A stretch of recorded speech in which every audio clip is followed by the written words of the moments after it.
Now, if you look at Dancing with the Stars, right, you have like one trained dancer and one untrained dancer, and you notice that the trained dancer is able to do a lot better than the untrained dancer, even though they are learning the same choreography. Right? Even though for the 1 week prior to actually going on stage, they've learned essentially the same choreography.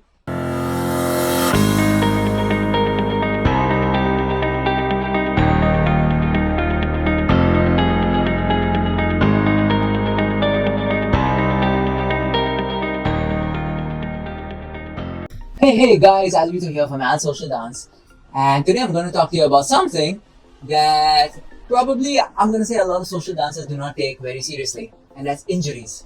Yeah, usually we associate injuries with professional dancers, right? Like the professional ballerina or those guys that go out on stage, competitions, and they are practicing and practicing for like 10 hours per day, and then they get injured or they get like some ankle twist or something, right? It's not really something that's kind of associated with social dancers, because social dancers kind of play it safe. We're probably just dancing for maybe 1.5 or 2 hours per week, and that too we take like breaks in between so that we can sip on our beer or eat something while we're dancing, right? So the dancing is just like a recreation sort of thing at that point of time. But that being said, if an injury does happen, you're kind of screwed, right? Because if you do get injured, you cannot dance. You can't do a lot of other things apart from dancing. You might not be able to like walk properly. You might not be able to like cycle or even head out to work. Right? So it's in our own best interest that as social dancers, we sort of do as much as possible to avoid injuries. Also bear in mind that a lot of men, they have sort of this negative perception that flexibility is only something that's really associated with female dancers, because technically they are the ones who are going to be doing like a split or some sort of like a drag, or they're going to be like lifting their legs up high, and the crowd is only really going to be noticing their legs, right? Not really guys, right? So I would say it's kind of wrong, because flexibility and injuries can happen to everybody, right? It's not just because somebody is trying to execute a move that they do get injured.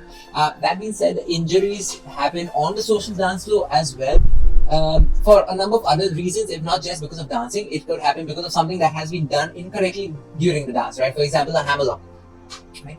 Maybe the guy does not know how to really execute it well, or he twists the lady's hand the wrong direction, right? Or he twists it too much, right? I'm pretty sure there are a lot of ladies who have faced some sort of like pull in the shoulder or their elbow getting twisted incorrectly because the guy doesn't know how to execute it, right? As a lady, you can't really like control that. And what do you do if you have an existing elbow injury, like elbow tendonitis or something, right? Or from a man's point of view, it's quite often that the lady might really step on your feet, right? Or she might like kick you because they are wearing heels, right? And by accident, they might really like step on your foot, or they might kick you really hard, right? So you could get injured in that place on your ankle if you already had some sort of like pre-existing condition, maybe from school days, or you were playing some sort of like sports, or for whatever reason. The best sort of advice that I could say give you guys is you really start stretching a lot more, right? And stretching doesn't have to be a whole lot. If you can join yoga classes, that's perfect. Some of you might already be going to yoga classes, so that's even better. But for those that haven't gone for yoga classes, if possible, do go and join some classes. If not possible, there are like a ton of YouTube videos available. You can log on to YouTube just for 10 minutes twice a week. Practice a lot of the different asanas and the different stretches. Stretch out your quads, your hamstrings, the hip flexors, the glutes, right? All of these muscles that are really in your legs, right? Work on a lot of ankle mobility and flexibility. At the same time, don't neglect your upper body, because and this is something I'm going to talk about in our videos as well, but one of the keys to really becoming a great dancer is isolations. And isolations are essentially where you're able to move, one specific body part. The reason why we should really be stretching is, apart from like the obvious, right? In terms of dancing, I personally noticed that a person who is more flexible, they are able to, their execution of steps happens a lot more smoothly, right? People who are young or people who are flexible have a much easier path of execution, right? So, for example, I've seen that if you take somebody who's 50 years old and is quite stiff versus somebody who is more flexible, right? The person who's flexible, even though their age is the same, the flexible person has an easier time in understanding steps and also in execution of the steps. Yeah? They're sort of like in terms of the jive, right? Your kicks, your flicks, the ball change happens so much quicker. Right? In terms of salsa, your shoulder shimmies, right? Your booty rolls, your rib cage action, right? All of that happens so much faster because they are so much more flexible, right? They know exactly what has to be done when it has to be done, and that flexibility allows them to sort of interpret the music in different ways. Yeah, you must have all seen a lot of TV shows like So You Think You Can Dance and Dancing with the Stars. Now, if you look at Dancing with the Stars, right, you have like one trained dancer and one untrained dancer, and you notice that the trained dancer is able to do a lot better than the untrained dancer, even though they are learning the same choreography. Right? Even though for the 1 week prior to actually going on stage, they learn essentially the same choreography. It's that the trained dancer has got so much more flexibility, and he or she has such a wider range of movements available to him or her because of their flexibility. It's allowing them to actually sort of push themselves in beyond their comfort zone. Right? And if you are going to be stretching, what I do is that I do not stretch a lot. Right, I do it for like 10 minutes a day, thrice a week. So like Mondays, Wednesdays, Fridays, I just put on a YouTube video. There are like a ton of different videos available online. Just like Google it. You don't even have to search for specific stretches for dancers, right? Just overall yoga stretches or yoga poses. If you all want, let me know and I shall recommend some videos that you guys can follow along to. Okay. And I'd recommend the best time to actually stretch is in the morning if it fits your schedule. Like a lot of us are very busy. Like for me, I cannot stretch in the morning because I've got a lot of other stuff to do. Right? So I stretch in the evenings at about like 4:30, 5 o'clock. But if you guys do have your mornings free, right, and you can manage to take out 10 minutes of from your busy schedule in the mornings, then in the morning is the best time to really stretch because after your 8 hours of sleep, your body starts getting really like stiff. And stretching is like the best kicker that you can really have. A personal story about me in terms of stretching is so I've never stretched. Okay, I've always hated stretching. The only sort of like stretching I would ever do is when I used to learn dancing like a long time back from Sunday. Right, the only sort of stretching I would really get is during those 5 to 10 minutes of warm up where we would do like a little bit of action over there. But the time when I really realized how important it was is when I had to take warm-up for somebody else. Right? I had to conduct sort of like a warm-up session for somebody else. And I told them to just shift their rib cage, right? Left, right, left, right, left, right. And for me, it was just happening very naturally, right? Like, I'm assuming it was because of all of the warm-up sessions. I never planned for it. But I noticed that this crowd of 3 to 4 people whom I was teaching and whom I was showing the warm-up to, they just couldn't do that simple ribcage action, and I was so like astounded. I mean, like, this is simple. How come you guys can't really do it?